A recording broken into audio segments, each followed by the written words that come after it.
الله أكبر.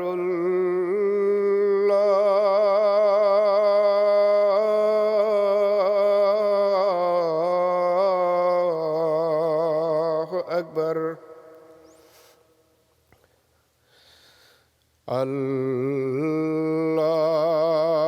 الله أكبر.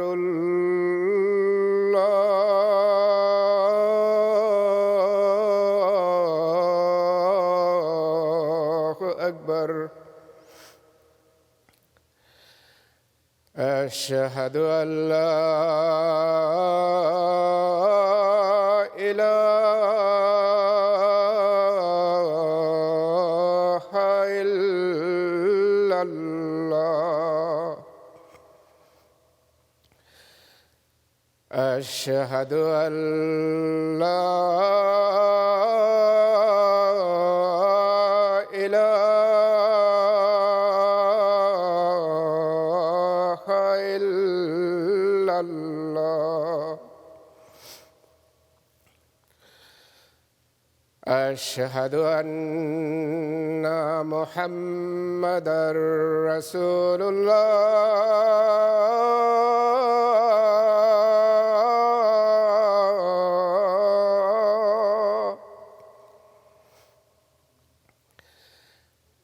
أشهد أن محمدًا رسول الله.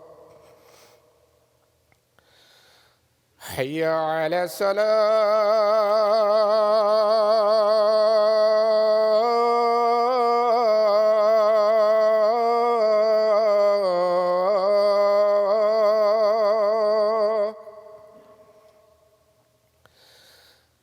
حي على الصلاة.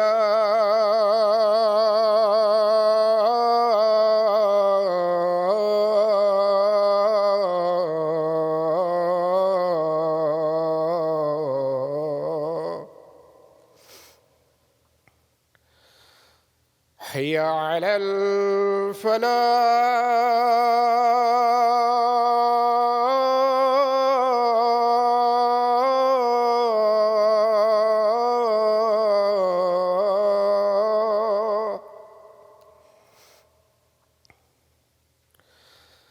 حي على الفلاح.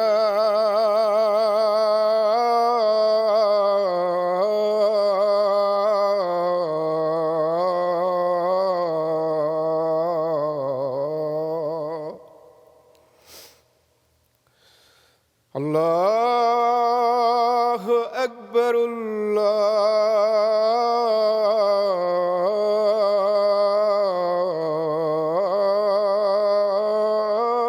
الله أكبر. لا إله إلا الله.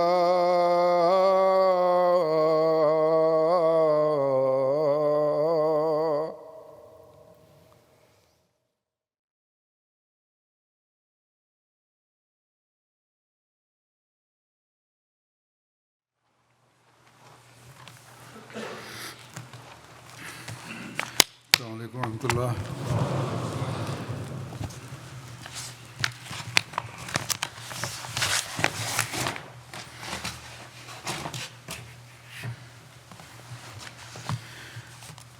أشهد أن لا إله إلا الله وحده لا شريك له وأشهد أن محمدًا عبده ورسوله.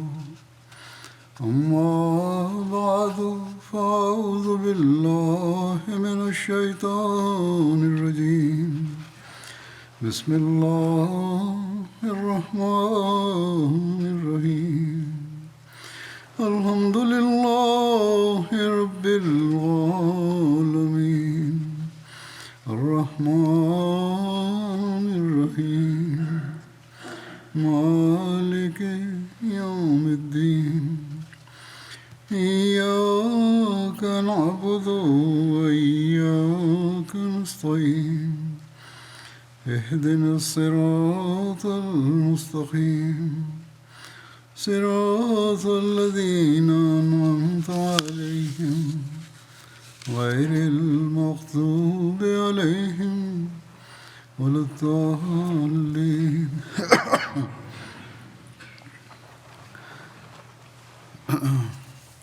غزوہ ہمراہ الاسد کا سبب اور اس کا پس منظر گزشتہ خطبے میں بیان ہوا تھا. بہرحال جب دشمن احد کی جنگ کے بعد راستہ سے پلٹ کر دشمن کے احد کی جنگ کے بعد راستہ سے پلٹ کر مدینے پر حملہ کرنے کی سازش کا علم ہوا تو اس پر رسول اللہ صلی اللہ علیہ وسلم نے حضرت ابوبکر اور حضرت عمر کو بلایا اور ان کو اس مدنی صحابی کی بات بتائی. ان دونوں نے عرض کیا جنہوں نے اطلاع دی تھی کہ یا رسول اللہ صلی اللہ علیہ وسلم دشمن کی طرف چلیں تاکہ وہ ہمارے بچوں پر حملہ آور نہ ہوں. جب رسول اللہ صلی اللہ علیہ وسلم صبح کی نماز سے فارغ ہوئے تو آپ صلی اللہ علیہ وسلم نے لوگوں کو بلوایا اور آپ صلی اللہ علیہ وسلم نے حضرت بلال سے فرمایا کہ وہ اعلان کرے کہ رسول اللہ تمہیں حکم دے رہے ہیں کہ دشمن کے لیے نکلو. اور ہمارے ساتھ وہی نکلے جو گزشتہ روز لڑائی میں شامل تھا، یعنی احد کی لڑائی میں شامل تھے جو لوگ، وہی صرف ساتھ جائیں گے.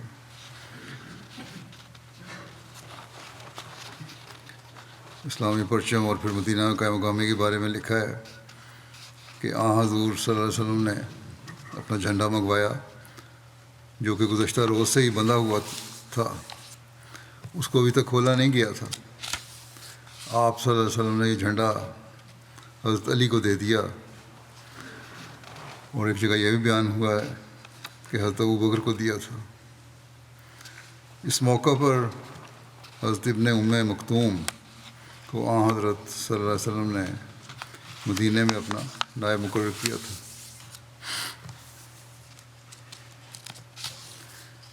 سیرت نگار لکھتے ہیں کہ حضور صلی اللہ علیہ وسلم کا دشمن کے تعاقب میں نکلنے کا فیصلہ انتہائی دانشمندانہ تھا.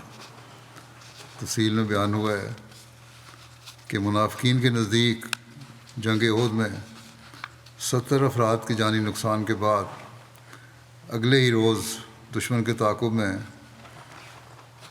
بنا زائد افرادی قوت کے جانا انتہائی خطرناک تھا. مگر بعد کے حالات نے ثابت کر دیا کہ حضور صلی اللہ علیہ وسلم کا فیصلہ انتہائی دانشمندانہ تھا جس سے مسلمانوں کو بے شمار فوائد حاصل ہوئے. آپ صلی اللہ علیہ وسلم نے ساری رات جنگ سے پیدا شدہ صورتحال پر غور کرتے گزاری. آپ کو اندیشہ تھا کہ اگر احد سے واپس مکہ جانے والے مشرکین نے سوچا کہ میدان جنگ میں اپنا پلہ بھاری ہوتے ہوئے بھی ہم نے کوئی فائدہ نہیں اٹھایا تو یقیناً انہیں ندامت محسوس ہوگی اور وہ راستے سے پلٹ کر مدینے پر دوبارہ حملہ کریں گے. اس لیے آپ صلی اللہ علیہ وسلم نے بہترین جنگی حکمت عملی اپناتے ہوئے دشمن کے تعاقب کا فیصلہ فرمایا. اس فیصلے نے مجاہدین کے حوصلوں کو مزید بلندیوں تک پہنچا دیا اور منافقین کے دل پر حضور علیہ الصلوۃ والسلام کی قوت ارادی اور قوت یقین کی ہیبت طاری کر دی. تیسری طرف جب دشمن کو خبر ملی کہ اسلامی لشکر ان کے تعاقب میں ہے تو ان کے حوصلوں کے ٹمٹماتے چراغ بجھنے لگے. یہ ایک سیرت کی کتاب کا ہے نوٹ. رئیس المنافقین عبداللہ بن ابی نے بھی ساتھ جانے کی اجازت مانگی اور وہ حضرت صلی اللہ علیہ وسلم کے پاس آ کر اس غزوے میں شامل ہونے کی درخواست کرنے لگا. حالانکہ غزوہ احد میں نہ صرف یہ خود واپس گیا بلکہ اپنے ہمراہ 300 ساتھی بھی لے کر پلٹ گیا تھا۔ ایسی حرکت پر یقیناً وہ شرمندہ بھی ہوگا، اور شاید اس ندامت کا داغ مٹانے کے لیے، یا خدا معلوم کسی اور سازش کے تحت، کیونکہ منافقین کا تو پتہ کچھ نہیں ہوتا، یہ نبی اکرم صلی اللہ علیہ وسلم کی خدمت میں حاضر ہوا اور آپ صلی اللہ علیہ وسلم کے ساتھ جانے کی اجازت طلب کی، تو آپ نے اسے ساتھ جانے سے منع فرما دیا۔ انہوں نے کہا نہیں۔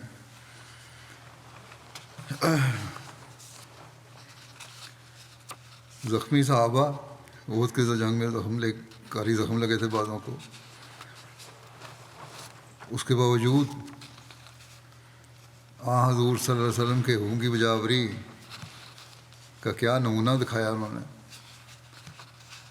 اس بارے میں لکھا ہے کہ حضرت صلی اللہ علیہ وسلم کا یہ اعلان تھا کہ عشق و وفا کے یہ مخلص جانسار اپنے زخموں کو سنبھالتے ہوئے، اپنے اسلحوں کو لیے ہوئے ایک بار پھر نکل پڑے۔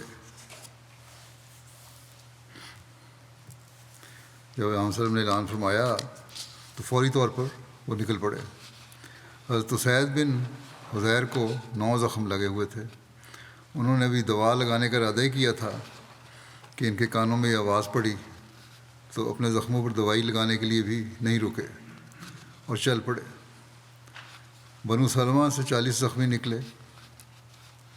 رسول اللہ صلی اللہ علیہ وسلم نے انہیں ایسی حالت میں بھی حکم کی تعمیل کرتے ہوئے دیکھ کر ان کے لیے دعائے مغفرت کی اور فرمایا، اللہم ارحم بنی سلمہ، اے اللہ بنو سلمہ پر رحم فرما۔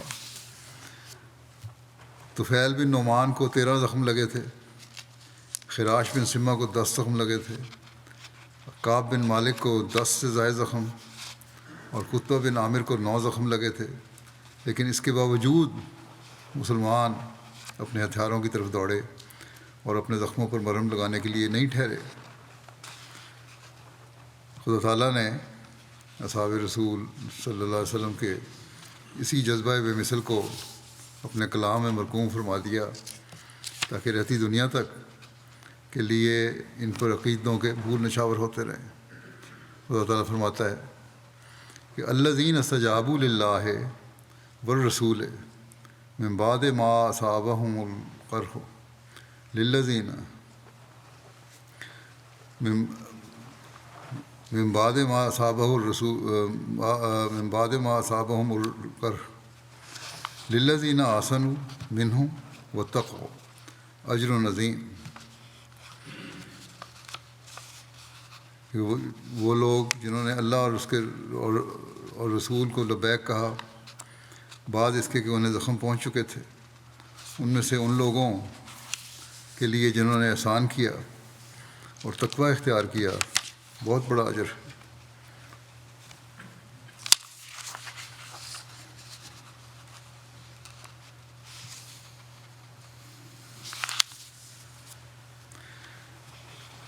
حضرت عائشہ فرمایا کرتی تھیں کہ اس کے ایک مصداق حضرت ابوبکر صدیق رضی اللہ عنہ اور حضرت زبیر بن عوام رضی اللہ عنہ بھی ہیں۔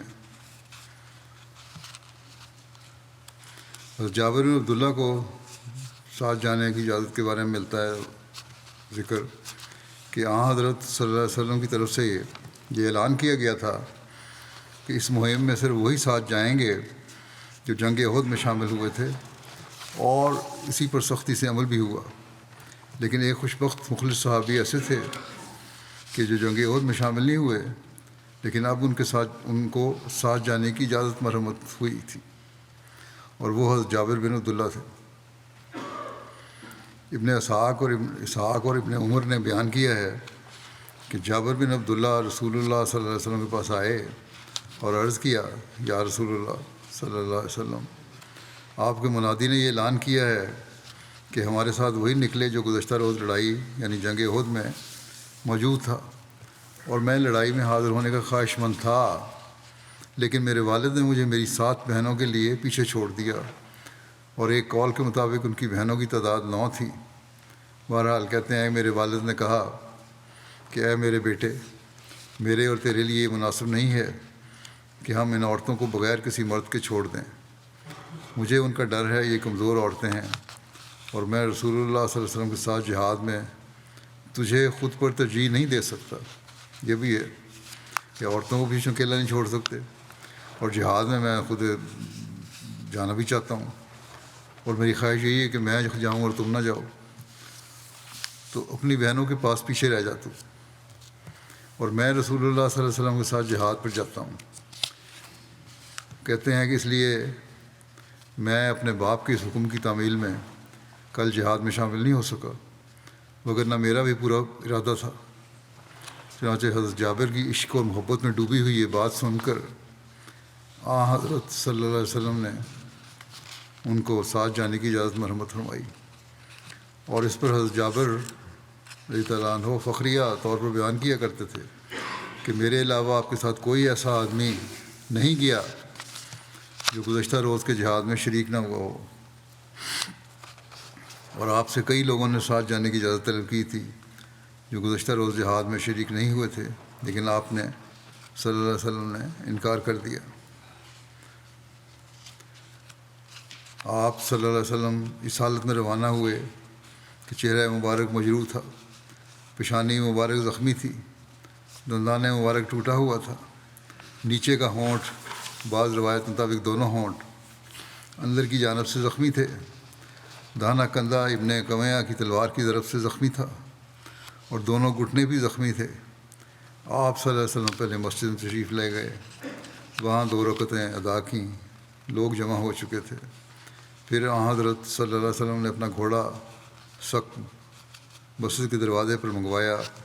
اس غزوے میں صرف آپ صلی اللہ علیہ وسلم کے پاس ہی گھوڑا تھا۔ جب رسول اللہ صلی اللہ علیہ وسلم روانہ ہوئے تو آپ صلی اللہ علیہ وسلم نے زرہ اور خوات پہن رکھا تھا، اور آپ صلی اللہ علیہ وسلم کی صرف آنکھیں ہی نظر آ رہی تھیں۔ اسی دوران حضرت صلی اللہ علیہ وسلم کو حضرت طلحہ بن عبید اللہ ملے۔ آپ صلی اللہ علیہ وسلم نے ان سے فرمایا، طلحہ تمہارے ہتھیار کہاں ہیں؟ حضرت طلحہ نے عرض کیا، یہ قریب ہی ہیں۔ یہ کہہ کر وہ جلدی سے گئے اور اپنے ہتھیار اٹھا لائے، حالانکہ اس وقت طلحہ کے صرف سینے پر ہی احد کی جنگ کے 9 زخم تھے، ان کے جسم پر کل ملا کر 70 سے اوپر زخم تھے۔ حضرت طلحہ بیان کرتے ہیں کہ میں اپنے زخموں کی نسبت حضرت صلی اللہ علیہ وسلم کے زخموں کے متعلق زیادہ فکر مند تھا۔ حضرت صلی اللہ علیہ وسلم میرے پاس تشریف لائے اور پوچھنے لگے کہ تم دشمن کو کہاں دیکھتے ہو، یعنی تمہارا کیا اندازہ ہے کہ ابو سفیان اور اس کا لشکر کس جگہ پر ہوگا؟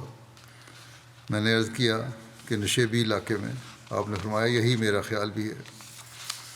پھر آپ صلی اللہ علیہ وسلم نے فرمایا، جہاں تک ان کا یعنی قریش کا تعلق ہے، ان کو ہمارے ساتھ آئندہ کبھی اس طرح کا معاملہ کرنے کا موقع نہیں مل سکتا یہاں تک کہ اللہ تعالیٰ مکے کو ہمارے ہاتھوں سے فتح کر دے گا۔ ایک روایت کے مطابق حضرت صلی اللہ علیہ وسلم نے حضرت عمر سے فرمایا، اے ابن خطاب، آئندہ کبھی قریش ہمارے ساتھ ایسا معاملہ نہیں کر پائیں گے یہاں تک کہ ہم حجر اسود کو بوسہ دیں گے۔ ثابت بن ثعلبہ خزرجی ہمراہ الاسد تک آپ صلی اللہ علیہ وسلم کو راستہ کی رہنمائی کرنے والے تھے۔ ایک روایت کے مطابق ثابت بن ضحاک رہنمائی کرنے والے تھے۔ 2 روایتیں ہیں یہ۔ حضرت صلی اللہ علیہ وسلم نے اس موقع پر 2 اصحاب کو آگے روانہ فرمایا تاکہ خبر لیں۔ رسول کریم صلی اللہ علیہ وسلم نے یہ تفصیل اس طرح ہے کہ رسول کریم صلی اللہ علیہ وسلم نے قبیلہ اسلم کی ایک شاخ بنو سہم میں سے سفیان کے 2 بیٹوں سلیت اور نعمان کو لوگوں کی اطلاع لینے کے لیے آگے بھیجا، اور تیسرا شخص قبیلہ اسلم کی ایک شاخ بنو عویر میں سے ان کے ساتھ بھیجا، اس کا نام نہیں بیان ہوا۔ ان میں سے 2 ہمراہ الاسد کے مقام پر قریش کو جا ملے۔ قریش باتیں کر رہے تھے۔ قریش نے ان دونوں افراد کو دیکھ لیا تو انہیں قتل کر دیا۔ جب رسول اللہ صلی اللہ علیہ وسلم اپنے اصحاب کے ساتھ روانہ ہوئے اور ہمراہ الاسد میں پہنچ کر لشکر کا پڑاؤ کیا تو ان دونوں اصحاب کو ایک قبر میں دفن کیا، لاشیں وہیں پڑی ہوئی تھیں۔ وہ دونوں ساتھی تھے۔ اس غزوے میں 2 انصاری بھائیوں کا اطاعت کا نمونہ بھی نظر آتا ہے، اور کس طرح انہوں نے زخمی حالت میں پیدل سفر کیا۔ تفصیل میں آتا ہے کہ حضرت عبداللہ بن سہل اور حضرت رافع بن سہل دونوں بھائی جو قبیلہ بنو عبد الاشر میں سے تھے، جب وہ دونوں غزوہ احد سے واپس آئے تو شدید زخمی تھے، جنگ میں زخمی ہو گئے، اور حضرت عبداللہ زیادہ زخمی تھے۔ جب ان دونوں بھائیوں نے رسول اللہ صلی اللہ علیہ وسلم کے ہمراہ الاسد کی طرف جانے اور اس میں شمولیت کی بابت آپ کے حکم کے بارے میں سنا تو ان میں سے ایک نے دوسرے سے کہا، بخدا اگر ہم رسول اللہ صلی اللہ علیہ وسلم کے ہمراہ غزوہ میں شرکت نہ کر سکے تو یہ ایک بڑی محرومی ہوگی۔ یہ تھا ان کا ایمان۔ پھر کہنے لگے، بخدا ہمارے پاس کوئی سواری بھی نہیں ہے جس پر ہم سوار ہوں، اور نہ ہی ہم جانتے ہیں کہ ہم کس طرح یہ کام کریں۔ حضرت عبداللہ نے کہا کہ آؤ میرے ساتھ، ہم پیدل چلتے ہیں۔ حضرت رافع نے کہا کہ اللہ کی قسم مجھے تو زخموں کی وجہ سے چلنے کی سخت بھی نہیں ہے۔ یہ حالت تھی۔ آپ کے بھائی نے کہا کہ آؤ ہم آہستہ آہستہ چلتے ہیں اور رسول اللہ صلی اللہ علیہ وسلم کی طرف چلتے ہیں۔ چنانچہ وہ دونوں گرتے پڑتے چلنے لگے۔ حضرت رافع نے کبھی کمزوری محسوس کی تو حضرت عبداللہ نے حضرت رافع کو اپنی پیٹھ پر اٹھا لیا، کبھی وہ پیدل چلنے لگے۔ ایسی حالت تھی کہ دونوں ہی زخمی تھے، لیکن جو بہتر تھے وہ زیادہ زخمی کو اپنی پیٹھ پر اٹھا لیتے تھے، لیکن حضرت صلی اللہ علیہ وسلم کی طرف چلتے رہے۔ کمزوری کی وجہ سے بعض دفعہ ایسی حالت ہوتی تھی کہ وہ حرکت بھی نہیں کر سکتے تھے، یہاں تک کہ عشاء کے وقت وہ دونوں رسول اللہ صلی اللہ علیہ وسلم کی خدمت میں حاضر ہو گئے۔ صحابہ کرام اس وقت آگ جلا رہے تھے، یعنی ڈیرا لگا لیا تھا انہوں نے اس وقت۔ آپ دونوں کو رسول اللہ صلی اللہ علیہ وسلم کی خدمت میں پیش کیا گیا۔ اس رات حضرت صلی اللہ علیہ وسلم کے پیرے پر حضرت عباد بن بشر متعین تھے۔ جب یہ پہنچے تو حضرت صلی اللہ علیہ وسلم نے ان دونوں سے پوچھا کہ کس چیز نے تمہیں روکے رکھا تھا؟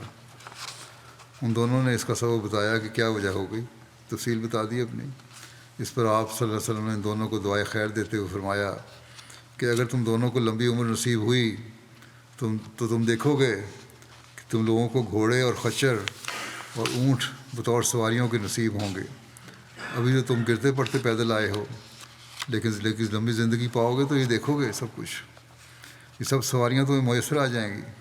لیکن ساتھ یہ بھی فرمایا لیکن وہ تمہارے لیے تم دونوں کے اس سفر سے بہتر نہیں ہوں گی جو اس وقت تم کر کے آئے ہو، جو تم نے پیدل گرتے پڑتے کیا ہے۔ یعنی تمہارے سفر کا ثواب تو اتنا ہے کہ جو اس زمانے کی جو بہترین نعمتیں ہیں ان سے بھی زیادہ ہے۔ ان کو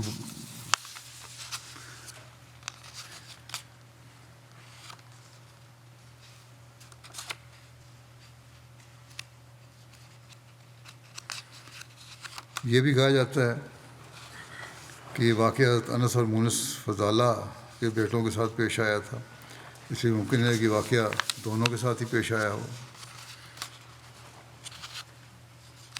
پھر ذکر آتا ہے کہ مسلمانوں کا زاد راہ اور حضرت سعد بن عبادہ کی سخاوت کا، اس کی تفصیل یوں بیان ہوتی ہے کہ حضرت جابر بن عبداللہ بیان کرتے ہیں کہ غزوہ ہمراہ الاسد میں ہمارا عام زاد راہ کھجوریں تھیں، کھجوریں کھایا کرتے تھے۔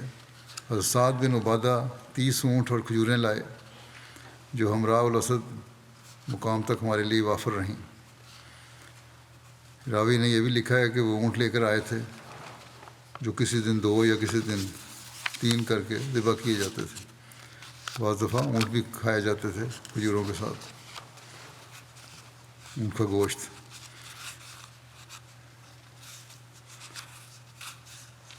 کیا حکمت تھی، کیا اسٹریٹجی تھی آپ کی جنگ کی، اور کس طرح دشمن کو مروب کرنا چاہتے تھے آپ، اس بارے میں تفصیل میں لکھا ہے کہ دشمن کے دل میں رعب ڈالنے اور اسے خوفزدہ کرنے کا ایک طریقہ یہ تھا کہ رات کے وقت کثرت سے آگ کے الاؤ روشن کیے جاتے تاکہ اس سے لشکر کی کثرت ظاہر ہو اور دشمن خائف ہو۔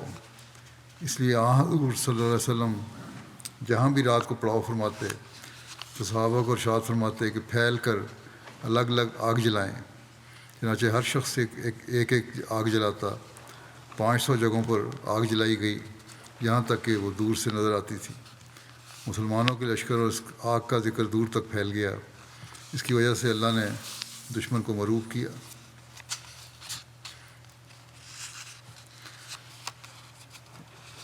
ذکر آتا ہے کہ محبت خزائی کی اس دوران میں حضرت صلی اللہ علیہ وسلم سے ملاقات ہوئی، اور پھر وہ ابو سفیان کے پاس بھی گیا، اور پھر قریش کو لشکر اسلام سے اس نے ڈرایا۔ اس کی تفصیل یوں بیان ہوئی ہے کہ معبد بن ابو معبد خزائی حضرت صلی اللہ علیہ وسلم سے ملا۔ یہ ابھی تک مشرک تھا۔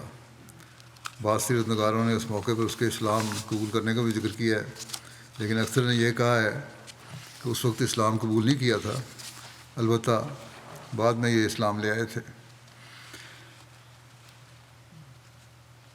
بنو خدا کے اہل ایمان اور مشرک آپ صلی اللہ علیہ وسلم کے ساتھ اخلاص کا اظہار کرتے تھے،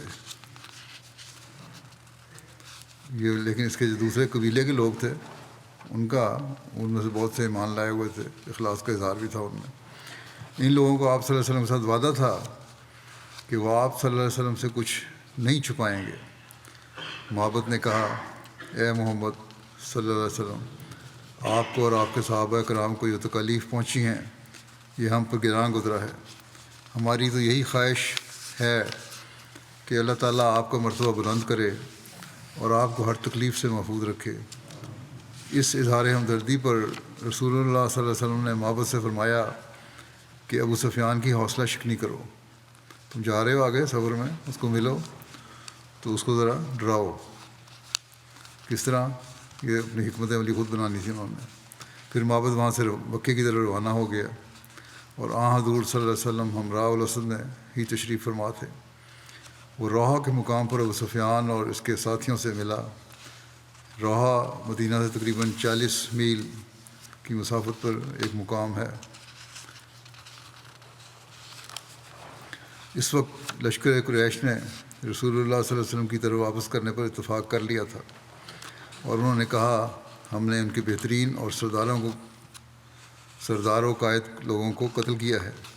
حالانکہ ایسی بھی بات نہیں تھی، حضرت حمزہ سمیت چند ایک نام ہو سکتے ہیں، ورنہ نبی کریم صلی اللہ علیہ وسلم سمیت حضرت ابو بکر رضی اللہ عنہ، حضرت عمر رضی اللہ عنہ، حضرت عثمان رضی اللہ عنہ، حضرت علی رضی اللہ عنہ کے ساتھ درجنوں نامور سردار اور قائد خدا کے فضل سے جنگ احد میں محفوظ اور مامون رہے تھے۔ پھر کہنے لگے کہ پھر ہم ان کی بیعت کرنے سے پہلے واپس چل پڑے، اب ہم ان کے باقی لوگوں پر پلٹ کر ہلاک کریں گے، ہم باقی لوگوں پر پلٹ کر انہیں ہلاک کریں گے اور ان سے فارغ ہو جائیں گے۔ جب ابو سفیان نے معبد کو دیکھا تو کہا، یہ معبد ہے، اس کے پاس کوئی خبر ہوگی۔ اس نے کہا، معبد پیچھے کے حالات کیسے ہیں؟ اس نے کہا ڈرانے کے لیے ابو سفیان کو اس نے کہا کہ میں نے محمد صلی اللہ علیہ وسلم اور آپ کے ساتھیوں کو اس حالت میں چھوڑا ہے کہ وہ اتنا لشکر جرار لے کر تمہارے تعاقب میں نکل آئے ہیں کہ میں نے آج تک اتنا بڑا لشکر نہیں دیکھا۔ اوس اور خزرج کے جو لوگ کل پیچھے رہ گئے تھے وہ بھی ان کے ساتھ آ ملے ہیں۔ اپنے پاس سے اس نے کہانی بھی کچھ بنا دی، اور انہوں نے عہد کیا ہے کہ وہ واپس نہیں جائیں گے یہاں تک کہ تمہیں پا لیں اور تم سے بدلہ لے لیں۔ وہ اپنی قوم کی وجہ سے سخت غصے میں ہیں، اپنے اس فعل پر سخت نادم ہیں کہ پہلے یہ شامل نہیں ہوئے۔ ان میں تمہارے خلاف ایسا غصہ ہے کہ میں نے اتنا شدید غصہ کبھی نہیں دیکھا۔ ابو سفیان نے کہا، تیرے لیے ہلاکت ہو، تو کیا کہہ رہا ہے؟ اس نے کہا، لگتا ہے کہ تو یہاں سے نہیں چلے گا یہاں تک کہ تو گھوڑوں کی پیشانیاں نہ دیکھ لے۔ ابو سفیان نے، یہ بھی ان کا محاورہ ہے کہ واپسی ہلاکت نہ ہو جائے، بخدا ہم نے تو ان پر غلبہ پا کر ان کو جڑوں سے کھیڑ دینے پر اتفاق کر لیا۔ ابو سفیان کہنے لگا۔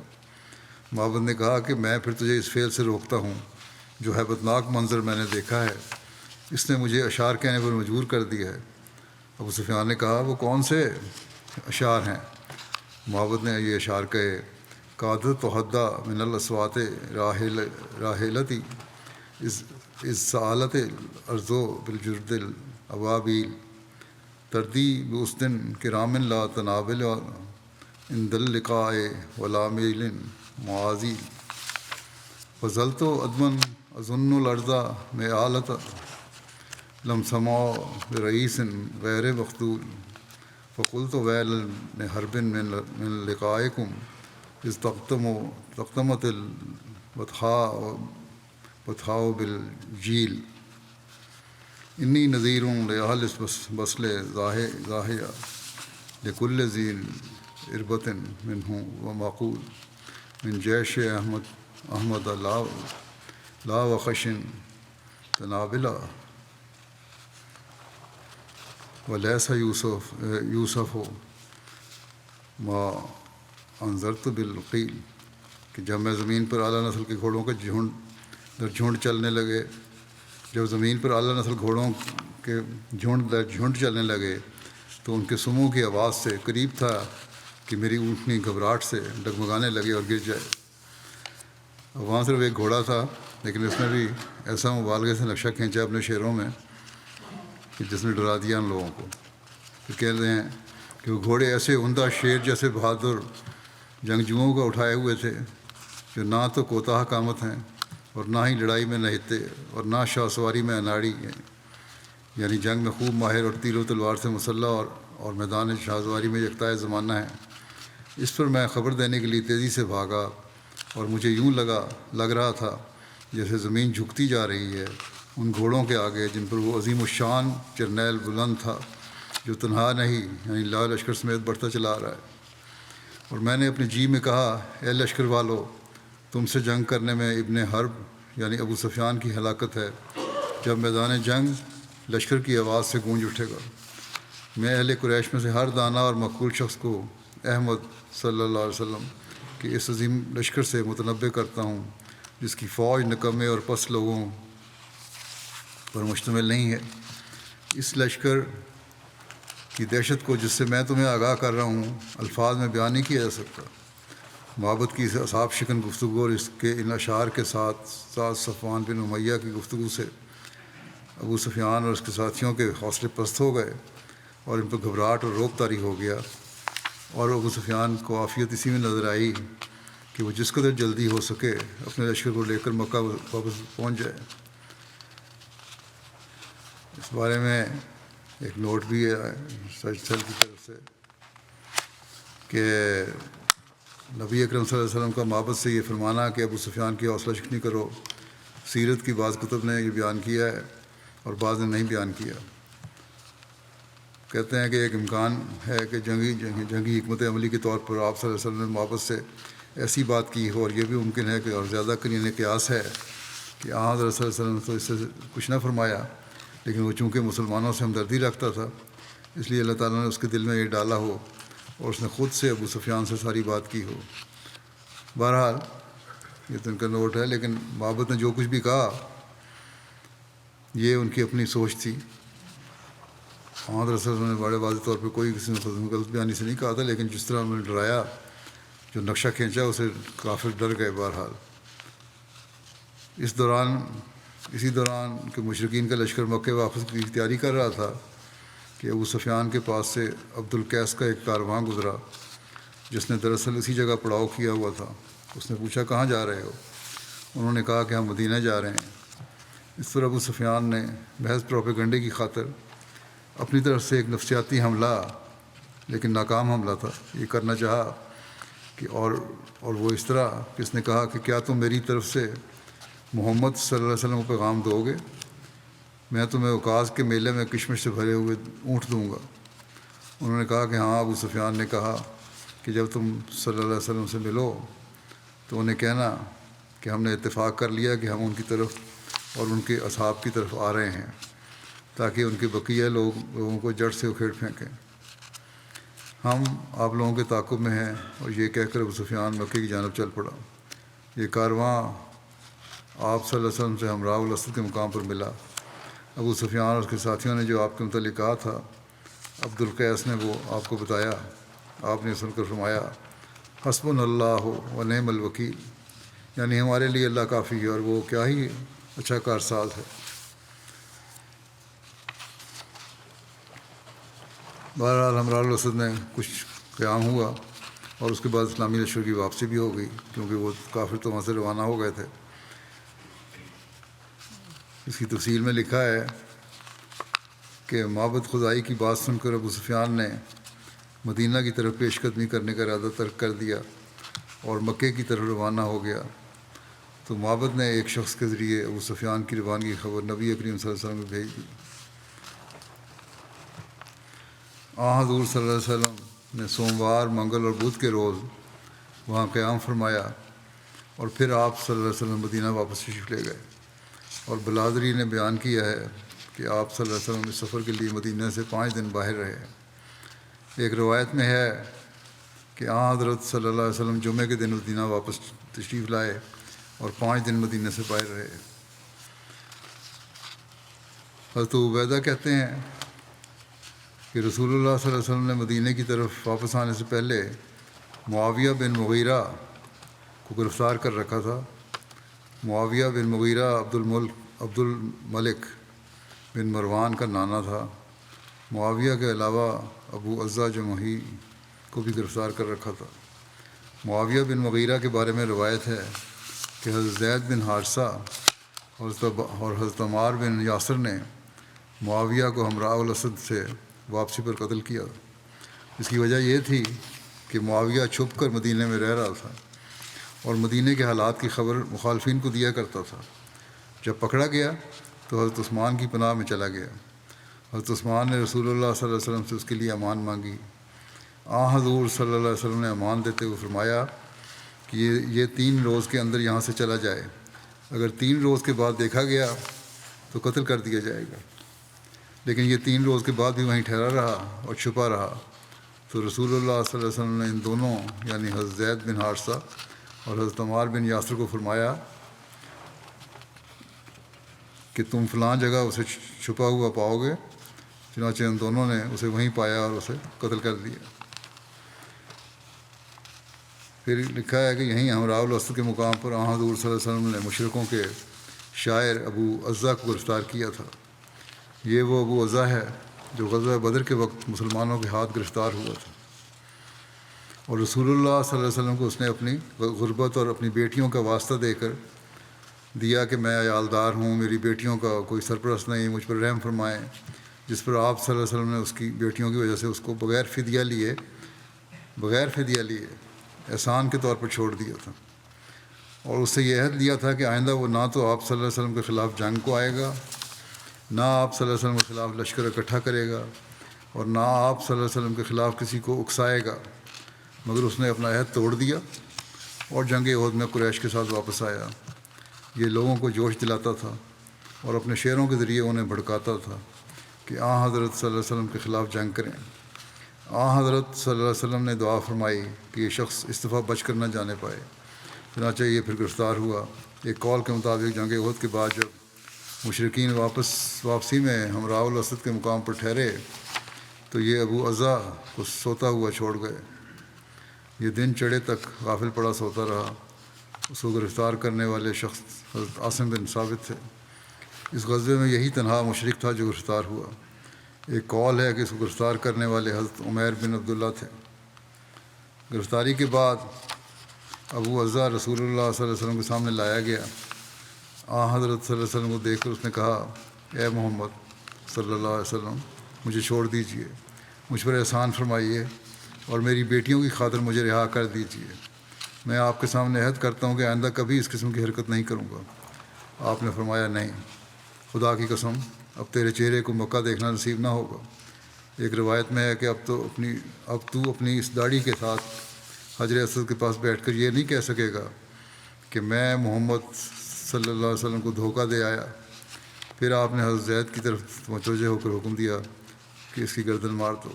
ایک روایت ہے کہ یہ حکم آپ نے حضرت عاصم بن ثابت کو دیا تھا، اور پھر آپ نے فرمایا، مومن ایک سوراخ سے 2 مرتبہ نہیں ڈسا جا سکتا۔ باقی انشاءاللہ آئندہ بیان ہوگا۔ دعائیں جاری رکھیں دنیا کے حالات کے لیے۔ اللہ تعالیٰ اور احمدی کو اس ہر قسم کی شر سے محفوظ رکھے۔ اس وقت میں ایک جنازہ بھی پڑھاؤں گا جو مکرم فراز احمد طاہر جو آسٹریلیا میں گزشتہ دنوں شہید ہوئے ان کا ہے۔ اس کے واقعے کے بارے میں لکھا ہے کہ آسٹریلیا کے شہر سڈنی کے ایک مشہور علاقہ بنڈائی کے ایک شاپنگ سینٹر میں ایک آسٹریلین شخص نے انہیں چاقو کے وار کر کے شہید کر دیا۔ انا للہ و انا الیہ راجعون۔ مرحوم شاپنگ سینٹر میں بطور سیکورٹی گارڈ کام کر رہے تھے۔ مرحوم کی عمر 30 برس کی تھی اور غیر شادی شدہ تھے۔ اس حملے میں 12 افراد زخمی ہوئے اور 6 افراد کی وفات ہوئی۔ وفات پانے والے 6 افراد میں سے 5 خواتین تھیں۔ فراز احمد طاہر صاحب مرحوم کا تعلق روا سے تھا۔ 2018 میں پاکستان سے سری لنکا چلے گئے، 4 سال وہاں رہے، پھر گزشتہ سال UNHCR کی وساطت سے آسٹریلیا آئے۔ گزشتہ ماہ مرحوم نے اپنا سیکورٹی لائسنس بنوایا تھا اور جس دن مرحوم کی وفات ہوئی اس روز شاپنگ سینٹر میں مرحوم کی دن کے وقت پہلی جاب لکھا ہوا ہے، رات کو ڈیوٹی دیتے تھے لیکن دن کے وقت یہ پہلی ڈیوٹی تھی۔ تفصیلات کے مطابق جب مکرم فراز احمد طاہر مرحوم نے لوگوں کو سراسیمگی کی حالت میں ادھر ادھر بھاگتے دیکھا تو حملہ آور کو روکنے کے لیے آگے بڑھے، جس پر حملہ آور نے مرحوم پر وار کیا جس سے وہ جانور نہ ہو سکے۔ اس حملہ میں وفات پانے والے اب پہلے فرد تھے۔ مرحوم کے خاندان میں اہمیت ان کے پردادا مکرم میاں احمد صاحب کی وساطت سے آئی جو ضلع شاہپور کے رہنے والے تھے۔ مرحوم کے دادا مکرم صوفی احمد یار صاحب کو ایک لمبے عرصے سے جماعتی خدمت کی توفیق مل رہی ہے۔ ان کے والد بشیر احمد صاحب 2005 میں ہیں جبکہ والدہ رضیہ بیگم 2014 میں وفات پا گئی تھیں۔ مرحوم کے پسماندگان میں 3 بھائی 2 بہنیں اور دادا صوفی احمد یار صاحب شامل ہیں۔ اس کی تفصیلات میں ان کے بارے میں مزید یہ بھی آیا ہے کہ آسٹریلیا کے وزیر اعظم اور نیو ساؤتھ ویلز کے پریمیئر نے فراز احمد طاہر صاحب مرحوم کی بہادری اور قربانی کو خراج تحسین پیش کیا۔ اسی طرح آسٹریلیا میں مقیم پاکستان کے ہائی کمشنر صاحب نے بھی فراز احمد طاہر مرحوم کی بہادری کو خراج تحسین پیش کرتے ہوئے افسوس کا اظہار کیا اور ہر طرح کے تعاون کا یقین دلایا۔ مرحوم اور اس واقعے کے بارے میں میڈیا میں 120 سے زائد نیوز شائع ہوئی اور مزید ہو رہی ہیں۔ آج ان کا وہاں جنازہ تھا، اس پہ بھی وہاں کے پریمیئر پرائم منسٹر وغیرہ آئے ہوئے تھے، انہوں نے دوبارہ ان کو خراج تحسین پیش کیا۔ سوشل میڈیا میں فراز طاہر صاحب مرحوم کی بہادری اور قربانی کو نہایت خوبصورت الفاظ میں بیان کیا جا رہا ہے اور اکثر لوگ انہیں نیشنل ہیرو کہہ کر پکار رہے ہیں۔ ان کی یہ قربانی ظاہر کرتی ہے کہ وہ پاکستان سے موت کے ڈر سے نہیں آئے تھے بلکہ جو مذہبی پابندیاں احمدیوں پر لگائی جاتی ہیں ان سے تنگ آ کر ملک چھوڑا تھا، جہاں انہیں اللہ اور اس کے رسول کا نام لینے سے روکا جاتا ہے۔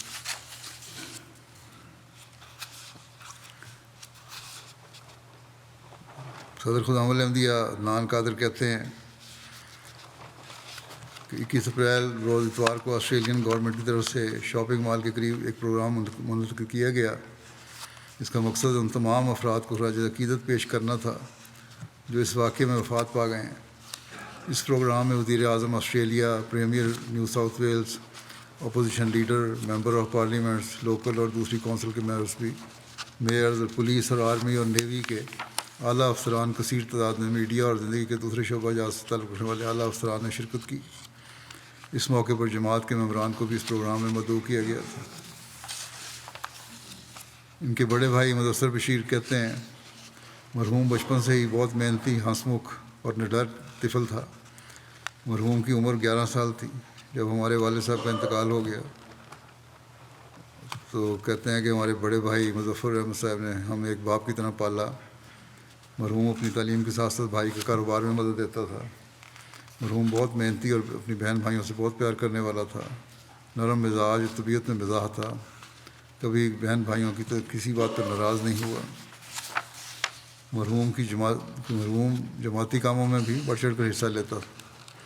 جتنا عرصہ پاکستان میں رہا اور پھر سری لنکا، اور بعض آسٹریلیا، جہاں بھی رہا جماعتی کاموں میں ڈیوٹیوں میں سرگرم رہا۔ خلافت کے ساتھ بہت اخلاص اور وفاق پیار کا تعلق تھا۔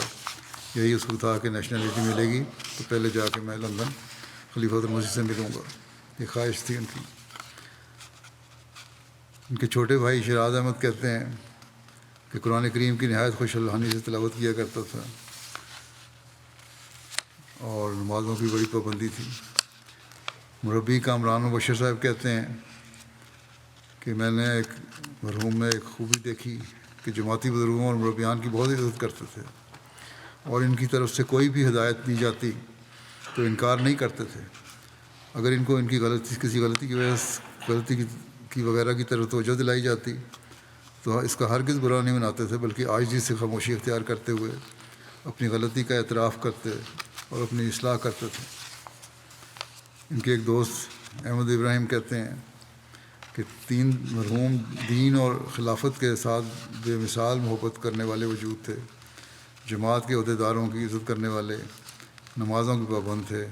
میرا ان کے ساتھ ایک بھائی اور دوست کا رشتہ بن گیا تھا۔ کبھی کسی بات پر ڈانٹ بھی دیتا میں تو آنکھیں جھکا کر سن لیتے اور کہتے کہ آئندہ شکایت کا موقع نہیں دوں گا۔ بہت بہت محبت کرنے والا انسان تھا۔ برسبن کے صدر جماعت کہتے ہیں کہ گزشتہ مارچ میں ہفتے کے لیے برسبن آئے اور آنے کی وجہ اپنے دوستوں اور عزیزوں سے ملاقات بتائی اور ساتھ یہ کہا کہ اگر دل میں کوئی ناراضگی ہے یا شکوہ ہے کسی میں کے دل میں تو میں معافی مانگ کر صلح کرنے آیا ہوں۔ بار بار سب سے معافی مانگتے رہے، ایسا لگتا تھا کہ غالباً سب کو خدا حافظ کہنے آئے ہیں۔ ان کے ایک دوست ہیں شجر احمد، کہتے ہیں ایک محنتی، نڈر اور فرض شناس انسان تھے۔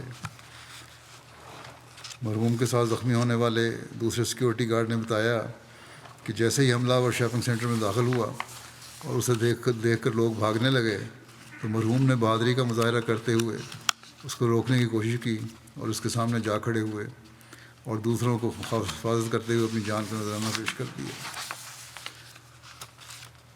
سوشل میڈیا پر بھی لوگ فراز طاہر صاحب کو خراج تحسین پیش کر رہے ہیں۔ ایک صاحب ہیں کرس مرفی، اپنے کمنٹ میں لکھا کہ حملہ ہونے سے قبل میں نے ایک خوش لباس سیکیورٹی گارڈ فراز طاہر کو دیکھا جو شاپنگ سینٹر میں اپنی ڈیوٹی پر تھا۔ وہ ایک ہیرو تھا جس نے عوام کی جان بچانے کے لیے اپنی جان دی۔ ایک خاتون رویکا آئیورز لکھتی ہیں کہ فراز طاہر جو اپنے ملک میں ظلم سے بچنے کے لیے امن اور ایک بہتر مستقبل کے لیے آسٹریلیا آئے، وہ اپنی کمیونٹی میں نہایت مقبول تھے۔ انہوں نے عوام کو بچاتے ہوئے جان دی۔ میں ان کی فیملی اور کمیونٹی سے افسوس کا اظہار کرتی ہوں۔ یہ ایک نہایت تکلیف دہ حادثہ ہے۔ اس طرح کے بہت سے اور کمنٹ لوگوں نے ڈالے ہوئے ہیں جنہوں نے وہاں دیکھا، شاپنگ مال کے بھی، اور جنہوں نے خبر پڑھی انہوں نے بھی۔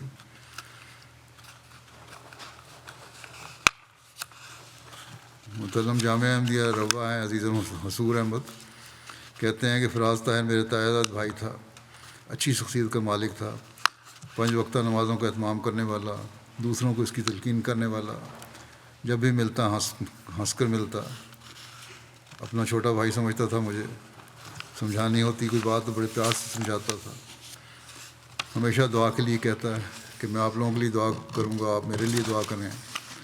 کہتے ہیں آخری دفعہ جس دن اس کی شہادت ہوئی ہے اس کی کال آئی اور اس وقت آسٹریلیا میں صبح کے 4 بجے تھے۔ اس کے بڑے بھائی نے اس سے کہا کہ صبح 4 بجے کا وقت ہے، اب تم نے کام پہ جانا ہے، تم سو جاؤ۔ اس نے کہا کہ میں نے ابھی تہجد ادا کی ہے اور اب سب کے لیے دعا بھی کی ہے، پھر فجر کی نماز پڑھ کر کام پہ نکل جاؤں گا، سونے کا وقت نہیں ہے۔ اس کا صبح کی شفٹ کا یہ پہلا دن تھا، پہلے شام کی شفٹ دیا کرتا تھا۔ لکھتے ہیں کہ ہمارے خاندان کی تیسری شہادت ہے یہ۔ پہلے میرے خالو محمد نواز صاحب رنگی ٹاؤن کراچی میں 11 ستمبر 2012 کو شہید ہوئے۔ پھر ان کے ماموں اعجاز احمد صاحب رنگی ٹاؤن کراچی میں 4 ستمبر 2013 کو شہید ہوئے، اور اب فراز احمد صاحب کی شہادت ہوئی۔ بس جیسا کہ میں نے کہا، پہلے بھی کہا تھا کہ انہوں نے بتا دیا کہ میں موت کے ڈر سے نہیں ملک سے نکلا، بلکہ مذہبی آزادی کے لیے آیا ہوں۔ اللہ تعالیٰ مرحوم کے درجات بلند فرمائے اور سب لوائقین کو بھی صبر اور حوصلہ عطا فرمائے۔